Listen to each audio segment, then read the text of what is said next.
Maanta waxaan doonaynaa inaan idiin sharaxno filim Korean ah oo lagu magacaabay Gangster-ka. Ila soco si deganna u daawo.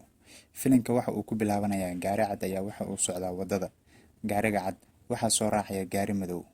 Waxa ay gaareen meel cidla ah. Labadii darawal waxa ay ka soo degeen gaariga. Ninkii watay gaariga madow waxa uu bilaabay in uu sawir ka qaato gaariga kale. Ninkii watay gaariga cad lama garanayo magaciisa. Waa uu dilay waxa uu ku qariyay kuraasta dambe ee gaariga. Gaariga caddaana waxa uu ka baxsaday meesha. 5 Agoosto waxay ahayd maalin kulul. 2 askari ayaa waxa ay galeen meel jaam ah. Idaacadda ayay waxa ay ka dhageysanayeen ninkii la dilay. Weli ma aysan ka bixin jaamka.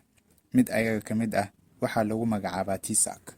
Gaariga ayuu ka degay waxa uu aaday meesha lagu ciyaaro qamaarka. Ilaalada meesha ayaa istaajisay waa ay laaluusheen. Jeebka ayay waxay u geliyeen xoogaa lacag ah. Laakiin Tisak ma jeclaysan waxa ay sameeyeen. Waxa uu ka tuuray jaranjarada. Kadib waxa uu u soo baxay in uu soo xiro ninka xisaabiya lacagta, kaas oo lagu eedeeyay in uu kala bedelo lacagaha sharci darrada. Meanwhile, waa madaxa maafiyada oo lagu magacaabo Dansu. Waxa uu ku tababaranayaa meesha feerka. Mid ka mid ah ayaa qolka ugu imaanaya. Waxa uuna u sheegayaa shilka dhacay waxaana loo keenay boorso ay ku jirto ninkii la dilay madaxiisa. Madaxii maafiyada waxa uu ka soo baxayaa dhismaha. Waxa uuna galayaa gaariga. Waxaa soo kaxeynaya darawalkiisa. Waxaana la socda 2 gaari oo kale. Waxa uu wacayaa xarunta booliska. Waxa uuna u sheegayaa waxa ku saabsan ninkii la dilay oo lagu dilay meesha lagu ciyaaro qamaarka. Waxa uu lacag siiyay agaasimaha booliska si uu u soo xiro ninkii ku dhaqaaqay falkaas. Tisak waxa uu dhaqaaqay in uu soo xiro ninkaas. Tisak waxa uu la hadlayaa ninkii ku waday mootada si uu u indheeyo xaaladda. Tisak waxa uu aad u baarayaa ninkii la dilay. Waxa uu ka helay tilmaam in gaarigiisa gadaal looga dhacay. Madaxii maafiyada ayaa waxa uu la hadlayaa Shandu oo ah gangis kale. Waxa ay ka wada hadlayaan inay isku ixtiraamaan howlahooda. Waa ay isfahmi weynayaan. Labadii bodyguard midba midka kale ayuu la doodayaa. Madaxii maafiyada ayaa waxa uu fiirayaa bodyguardkiisii. Waxa uuna ka tuurayaa ilkihiisii. Waxa uuna yiri ha hadlin marka ay hadlayaan madaxda. Shandu cabsi ayaa gashay. Xarunta booliska koox ayaa waxa ay ka doodayaan noloshii dhibanaha la dilay. Wax lacag ah ma lahan, wax cadow ahna ma lahan. Waxa ay isku dayeen in ay wax ka ogaadaan dilaaga. Tisak ayaa soo jeediyay in dilaagu uu yahay mid soo noqnoqday. Sababtoo ah labadii dil ee horey u dhacday iyo kan waa isku mid, kuwaasi oo loo isticmaalay mindi. Mid ka mid ah ragga kuma raacsana Tisak waxa uu soo jeediyay. Isla waqtigaas agaasimaha ayaa sheegay in uu burburiyay meesha lagu dheelo qamaarka isaga oo aan wax amar ah haysan. Tisak ma bedelin ra'yigiisa. Waxa uu doonayaa in uu dadkaasi soo xirxiro. Madaxii maafiyada ayaa waxa uu ka soo baxay dhismaha isaga oo bodyguardkiisii u haya dalladda. Waa uu baxay waxa uu aaday gurigiisii. Intii wadada ay socdeen waxa uu ku hadlayay mobilkiisa.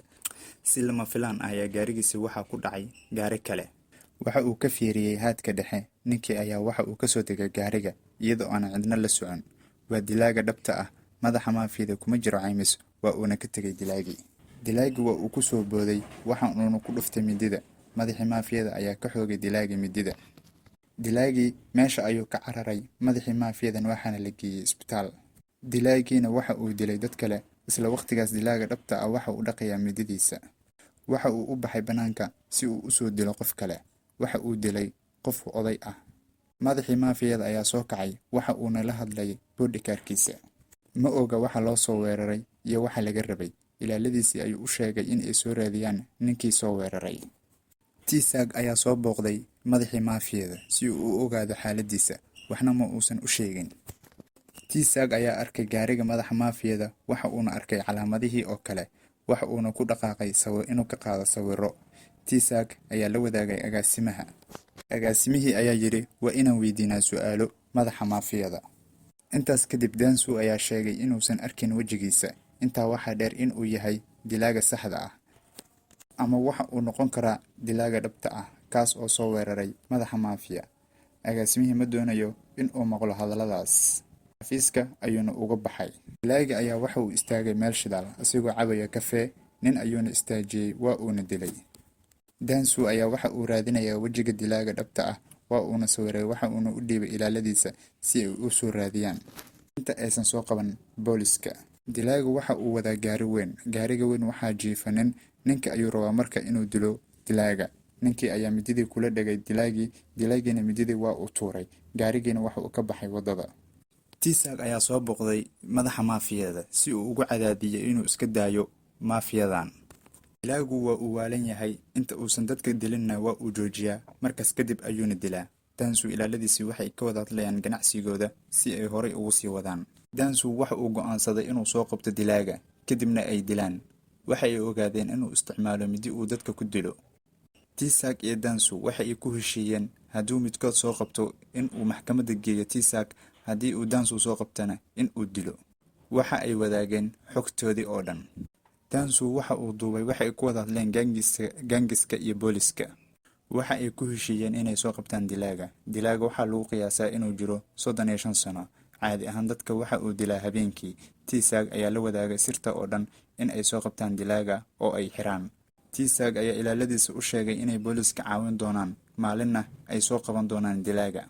Shandu ayaa waxa uu isticmaalay mididii dilaaga. Markii ay booliska baareen waxa ay ka heleen cadeymaha saxda ah, kuwaasi oo ah dilaaga, oo ay ka heleen meesha shidaalka.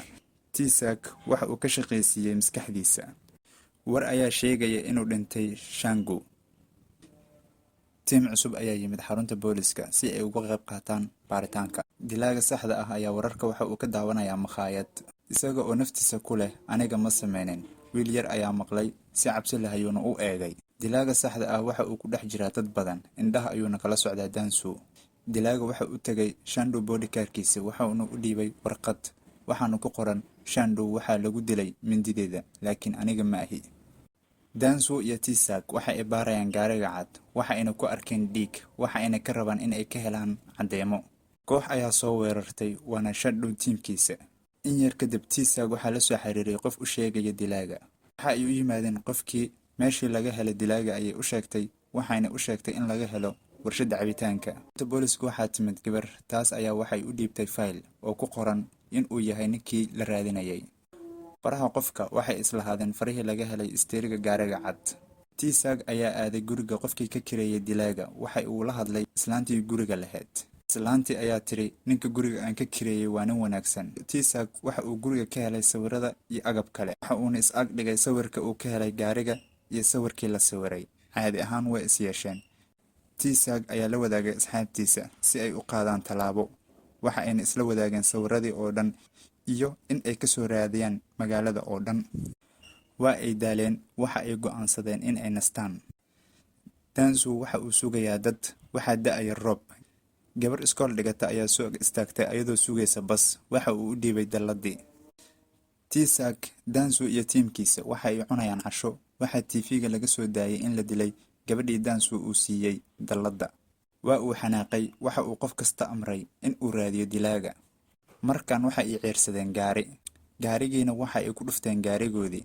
Dilaagii waa uu orday, waa ayna qabteen. Dansu waxa uu geystay gurigiisa isaga oo doonaya in uu ka gooyo madaxa iyo garbaha. Tiisaag ayaa xoog ku soo galay guriga, waxa uuna gaariga ku dhuftay Dansu. Waxa uu xiray dilaagii, waxa uuna geeyay xarunta booliska. Tiisaag ayaa Dansu u sheegay in la geey doono maxkamadda, hal xabsina lagu wada xiri doono isaga iyo dilaaga. Dansu ayaa maxkamadda u sheegay in uu soo weeraray dilaaga, uuna xabadka ugu dhuftay mindi. Dilaaga ayaa isagana yiri waxa uu igu dhuftay mindi. Dilaaga iyo Dansu labadoodii waa la xiray. Muuqaalkan intaasuu ku eg yahay. Wassalaamu calaykum waraxmatullaahi wabarakaatuh.